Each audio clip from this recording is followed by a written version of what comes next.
দুর্গাপুজো, কালী পুজো সকল পুজোই তো চলে গেল। এবার আসছে জগদ্ধাত্রী পুজো। ঠিক তার আগেই আমাদেরই হিন্দুদের একটা মহাপর্ব যেটির নাম ছট পুজো। ন্যাচারালি এটা অনেকেই বলে থাকে এটা বিহারিদের উৎসব। আসলে কিন্তু এটা আমাদের সকল হিন্দুদের উৎসব। তো ভিডিওটা শেষ পর্যন্ত দেখলে বুঝতে পারবেন ছট পুজো কত সুন্দরভাবে গঙ্গার নিকটে পালন করা হয় এবং কেন করা হয়। চলুন দেখা যাক। তো বন্ধুরা, আমরা কিন্তু ছট পূজায় আসার আগে একবার কার্তিকদার দোকানে এসেছি। আর এই কার্তিকদা মানে আমাদের সকলের ফেভারিট শ্যামনগরের কার্তিকদা। চা দেখতে পাচ্ছ, চায়ের গন্ধ কিন্তু সেই লেভেলের বেরোচ্ছে। আমরা এখন এখানে একটু চা খাবো, তারপরে চলে যাব ছট পুজোয়। কে দেখতে পাচ্ছ সবাই কিন্তু একে একে যাচ্ছে। শুধুমাত্র যে বিহারি বা নন বেঙ্গলিরা এই ছট পুজো করে একদমই ভুল। এটা কিন্তু সকলের পুজো। তুমি দেখতে পাচ্ছ সবাই মিলে কিন্তু ছট পুজোতে এই যে সকালবেলা একে একে সব দেখো গঙ্গার ঘাটের দিকে রওনা দিয়েছে। কিন্তু আমরা গঙ্গার ঘাটে চলে এসেছি। এখানে এসে দেখছি যে ঘাটে যেরকম যেভাবে যে নিয়মভাবে পুজো করা হয় সেই নিয়মভাবে কিন্তু পুজো করা হচ্ছে। আর তোমরা দেখতে পাচ্ছ এখানে একদম কলার কাঁদি থেকে শুরু করে বড় বড় আখ নিয়ে এখানে কিন্তু ছট পুজো করা হচ্ছে। এই নিয়মটা তোমাদের এবার বলি কেন ছট পুজো হয় বা ছট পুজো কেন করা হয়েছিল, কে প্রথম ছট পুজো করেছিল সেটা চলো তোমাদের একটু জানাই। ছট পুজোটা প্রভু রাম যখন লঙ্কাকাণ্ড করে আসে, তারপরে মা সীতাকে নিয়ে গঙ্গা দেবী মায়ের আর হচ্ছে সূর্যদেবের পুজো করা হয়। তো সেটার থেকেই কিন্তু এই ছট পুজোর আবিষ্কার হয়। আর এই ছট পুজোটা অনেকের কাছে একটা রং কনসেপ্ট আছে যে এটা শুধুমাত্র তো বিহারিদের, কিন্তু এটা টোটালি হিন্দু সমাজে যারা আছে প্রত্যেকের। তো দেখতেই পাচ্ছ গঙ্গার ঘাটের দিকে এবার আমরা যাব। বেশ ভালো লাগছে। এবার আমরা যাব ঘাটের ফুটেজ তোমাদের দেখাই, ঘাটে কি হচ্ছে।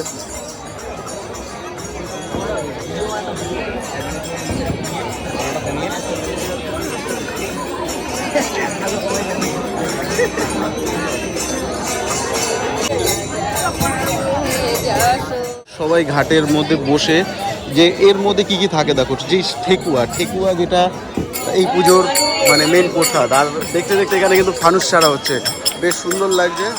এবার আমরা ঘাটের দিকে একদম নেমে এসেছি। এই ঘাটের এখানে এসে কিন্তু এক একটা তোমাদের সিন দেখাই, বেশ সুন্দর লাগছে তো।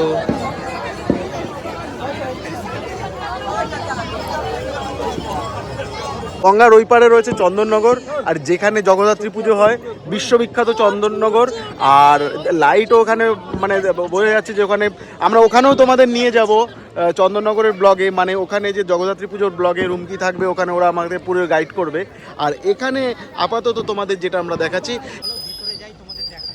তো বন্ধুরা, আমরা কিন্তু এখন চলে এসেছি আরেকটা জায়গায়, বারো মন্দির ঘাট। এত সুন্দর সাজিয়েছে, জাস্ট দেখে মাথা খারাপ হয়ে যাবে। দেখে মনে হবে না এটা কোনো পুজোর অনুষ্ঠান, এটা দেখে মনে হচ্ছে যেন কোনো একটা বড় লোকের বিয়ের অনুষ্ঠানে যাচ্ছে। এত সুন্দর সাজিয়েছে, আর বেশ মানে লাইটিং সাজসজ্জা থেকে শুরু করে ওভারঅল তোমাদের কি বলবো, জাস্ট ফাটাফাটি লাগছে। চলো একদম গঙ্গার ঘাটে নিয়ে যাই, গঙ্গার ঘাটে গিয়ে তোমাদের দেখাবো ওখানের অ্যাটমসফিয়ার কী আছে।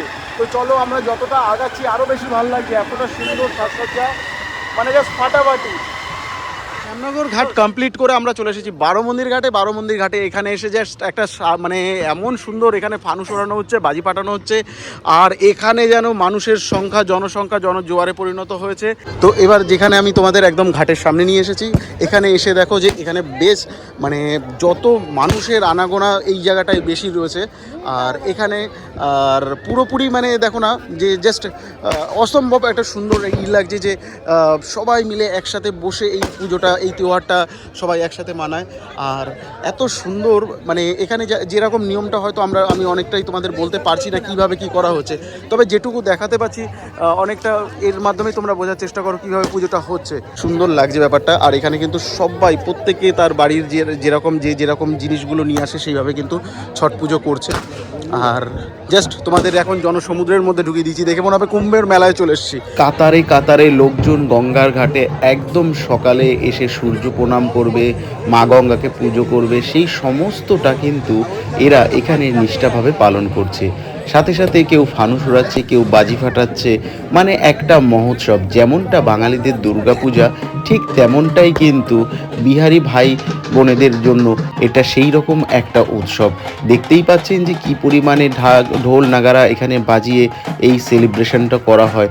ভীষণ সুন্দর একটা উৎসব গঙ্গার ঘাটে প্রত্যেক বছর এই ছট পূজার মহাপর্বে কিন্তু দেখতে পাওয়া যায়। এখানে দেখলাম একটা ছোট্ট বাচ্চা, ও কি সুন্দর ব্যান্ড বাজাচ্ছিল।